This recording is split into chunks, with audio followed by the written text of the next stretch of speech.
Assalamualaikum warahmatullahi wabarakatuh. Alhamdulillahirabbil alamin. Assalatu wassalamu ala asyrafil anbiya mursalin wa ala alihi wa sahbihi rasulillah ajma'in. Allahumma shalli ala sayyidina Muhammad wa ala ali sayyidina Muhammad. Kaum muslimin dan muslimat, sahabat ADNJM yang dirahmati oleh Allah Subhanahu wa taala. Kembali kita bersyukur kepada Allah Subhanahu wa taala yang mana dengan rahmat dan nikmatnya sampai detik sekarang ini kita masih diberikan kesehatan oleh Allah untuk melaksanakan ibadah puasa yang telah difirmankan oleh Allah Subhanahu wa taala dalam Quran surah Baqarah ayat 183. Salawat berikan salam adalah sama-sama kita curahkan salat ini kepada Nabi besar Muhammad sallallahu alaihi wasallam. Allahumma shalli ala sayyidina Muhammad wa ala ali sayyidina Muhammad. Yang mana dengan berkat beliaulah kita dapat berada di zaman yang terang menerang ini. Sebelum Nabi Muhammad SAW itu dinamakan zaman jahiliyah, yaitu zaman kebodohan. Namun setelah zaman Rasulullah SAW, kita merasakan nikmatnya dunia ini dengan zaman yang terang menerang. Kaum muslimin dan muslimat, sahabat ADNJM yang dirahmati oleh Allah Subhanahu wa taala. Kali ini kami ingin memberikan tausiah yang berjudul kerinduan kepada Rasulullah sallallahu alaihi wasallam. Dalam Quran surah Ali Imran ayat 164 yang berbunyi A'udzubillahi minasyaitonirrajim, bismillahirrahmanirrahim. Laqad mannallahu 'alal mu'minina idz ba'atsa fihim rasulan min anfusihim. Shadaqallahul azim. Yang artinya, sungguh Allah telah memberikan karunia kepada orang-orang beriman setelah diutusnya seorang rasul, yaitu Rasul Muhammad di kalangan mereka. Maka di sini kalau kita ingat perjuangan Nabi Muhammad SAW dalam menegakkan kalimat la ilaha illallah itu, banyak sekali percobaan. Bahkan beliau termasuk dalam golongan Rasul Ulul Azmi. Nah, di sini kaum muslimin perlu kita sadari bahwasanya Rasulullah SAW sangat rindu kepada umatnya. Dan bahkan ketika beliau wafat, banyak umat muslim yang meratap-ratap dan menangis-nangis. Sampai salah seorang sahabat dari beliau, yaitu Umar bin Khattab, menangis terharu-harunya karena ditinggalkan oleh sang Rasulullah SAW.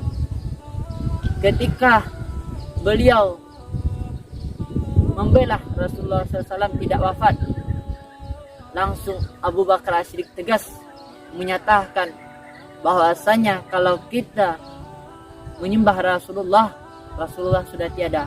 Namun kalau kita menyembah Tuhan yang Maha Esa, dia selalu hidup. Mulai dari awal zaman sampai akhir zaman, dia masih tetap hidup.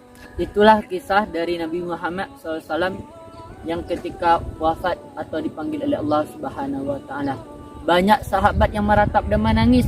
Bahkan ketika waktu salat zuhur, Abu Bakar As-Siddiq sempat menyuruh Bilal bin Rabah untuk melaksanakan azan. Namun Bilal dengan sedih dan tersenduhnya, beliau berkata, "Aku hanyalah muazin Nabi Muhammad SAW. Rasulullah sekarang sudah tiada dan aku bukanlah muazin siapa-siapa lagi." Dengan hati yang seduh dan sedih, Abu Bakar tidak bisa memaksa Bilal bin Rabah. Kemudian Bilal bin Rabah pun merantau ke negeri Syam selama bertahun-tahun. Akhirnya Bilal bin Rabah bertemu dengan Rasulullah dalam mimpinya. "Wahai Bilal, waman hal jafa, mengapa engkau seperti ini? Apa yang kau lakukan?" Lantas Bilal pun terbangun dan beliau berniat untuk pergi ke Madinah untuk bertemu kuburan Rasulullah SAW. Ketika sampai di Madinah, Bilal bin Rabah pun melepas rindunya dengan kasih Rasulullah SAW. Kemudian ketika melepas rindu, datang dua orang pemuda, yaitu cucu Nabi Muhammad SAW, yakni Hasan dan Husain. Kemudian Hasan dan Husain meminta kepada paman Bilal bin Rabah, "Wahai paman, izinkanlah aku mendengar azanmu yang sekali lagi." Ketika melihat itu, Umar bin Khattab merasa ibah dan ingin juga kalau misalkan Bilal bin Rabah untuk melaksanakan azan meskipun hanya sekali. Akhirnya permintaan tersebut dipenuhi oleh Bilal bin Rabah. Ketika masuk salat, mulailah Bilal bin Rabah berdiri di tempat yang biasa dia muazin ketika zaman Rasulullah SAW. Dikumandangkanlah azan, Allahu Akbar, Allahu Akbar. Ketika melafalkan Allahu Akbar tersebut, seluruh Madinah tersenyum. Seluruh Madinah pun diam mendengar suara yang sudah lama dirindukan itu datang kembali. Lalu Bilal bin Rabah pun mengatakan, Asyhadu an la ilaha illallah. Ketika mendengar itu, lantas seluruh rakyat Madinah mengejar suara itu. Kemudian disambung lagi dengan Asyhadu anna Muhammadar Rasulullah.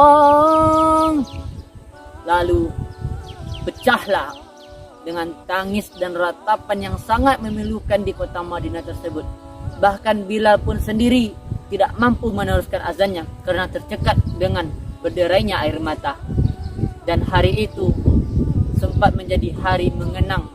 Dan pada hari itu seluruh rakyat Madinah sekalipun Bilal bin Rabah mengenang ketika Rasulullah berada di kalangan mereka kaum muslimin. Sampai sekarang ini kalau misalkan kita ingat dengan Rasulullah, kita pasti bersalat kepada beliau. Karena apa? Cintanya Rasulullah SAW kepada kita begitu besar kaum muslimin.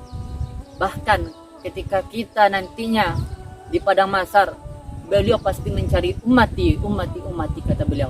Mencari umatku untuk apa? Untuk mendampinginya waktu pada masa nanti. Lantas apa bentuk cinta kita kepada Rasulullah? Yakni salawat. Karena dengan salawat inilah Rasulullah menentukan siapa umatnya sebenarnya. Kaum muslimin dan muslimat, sahabat RJM yang dirahmati oleh Allah Subhanahu wa taala. Demikianlah kisah Bilal bin Rabah atau kisah dengan kerinduan Rasulullah SAW. Maka dengan itu perlulah jadi pelajaran kita semua untuk selalu bersalawat kepada beliau. Mudah-mudahan beliau membukakan syafaatnya di akhirat kelak. Amin ya rabbal alamin. Kalau ada salah dan janggal dari kami mohon maaf. Wabillahi taufiq hidayah. Wassalamualaikum warahmatullahi wabarakatuh.